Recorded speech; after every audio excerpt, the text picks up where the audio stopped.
តោះនេះនៅលើផែនដីនេះអាចនិយាយបានថាគាត់គឺជាមនុស្សចុងក្រោយគេហត់ដែលអាចរស់នៅក្នុងបំពង់សួតនេះអស់រយៈពេល71ឆ្នាំ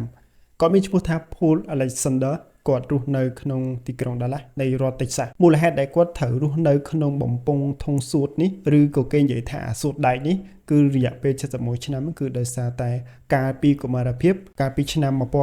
1952គាត់បានកើតជំងឺស្វិតដៃជើងម្យ៉ាងដែលមេរោគស្វិតដៃជើងនេះវាក៏ចូលទៅបំផ្លាញសរីរាង្គកាយរបស់គាត់ជាពិសេសគឺបំផ្លាញសួតរបស់គាត់ទាំងស្រុងតែម្ដងអញ្ចឹងហើយគ្រូពេទ្យដើម្បីរក្សាជីវិតរបស់គាត់គឺគេតម្រូវឲ្យគាត់រស់នៅក្នុងធុងនេះដែលវាជំនួយដល់ការដកដង្ហើមរបស់គាត់អញ្ចឹងចាប់តាំងពីអាយុ6ឆ្នាំរហូតមកគឺគាត់ត្រូវរស់នៅក្នុងធុងនេះដោយគាត់មានសមត្ថភាពត្រឹមតែរើបំលាស់គាត់មានសមត្ថភាពត្រឹមតែរើបំរាស់ក្បាលរបស់គាត់ប៉ុណ្ណោះឆ្វេងងាកស្ដាំឬក៏ញ៉ាំអីចឹងទាំងអស់គ្នាហើយសម្រាប់ការបន្ទោបង់វិញគេក៏បាន design បំពង់សួតនឹងឲ្យមានកន្លែងបន្ទោបង់នៅក្នុងនឹងផងដែរហើយអីដែលពិបាកបំផុតគឺបំពង់សួតដែកនេះគឺវាអាច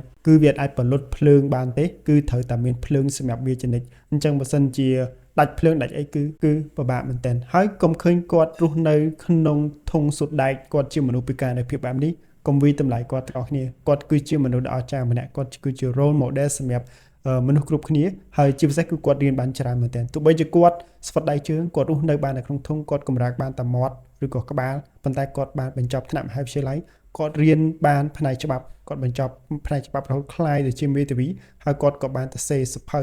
ដែលជាប្រវត្តិរបស់គាត់ផងដែរទម្លាប់របស់គាត់ប្រចាំថ្ងៃយើងមិនខុសអីពីយើងធម្មតាទេពេលដំឡើងគឺត្រូវខកឡើងដុសធ្មេញក៏ដូចជាសម្អាតខ្លួនកោរពុកមាត់អីចឹងទៅហើយបន្ទាប់មកក៏គាត់មិនសូវជួយចិត្តមើលទូរទស្សន៍ច្រើនទេគាត់ជួយចិត្តមើលសភៅច្រើនហើយដូចនិយាយចឹងគាត់គឺជា role model សម្រាប់ដែរមនុស្សដែលបាក់ទឹកចិត្តគួរតែមើលគាត់ជាគំរូចឹងណាគាត់តស៊ូរស់ក្នុងធុងដែកសួតដែកនេះអស់រយៈពេលជាង71ឆ្នាំមិនមែនតិចទេទាំងអស់គ្នាហើយក៏សោកស្ដាយដែរសម្រាប់គាត់ក៏បានទទួលអនិច្ចកម្មផងដែរគឺដោយសារតែគាត់តេស្តវិជ្ជមានឃើញ COVID-19 ចឹងណាចឹងទៅមកថ្មីដែរទេដែលគាត់ទើបតែ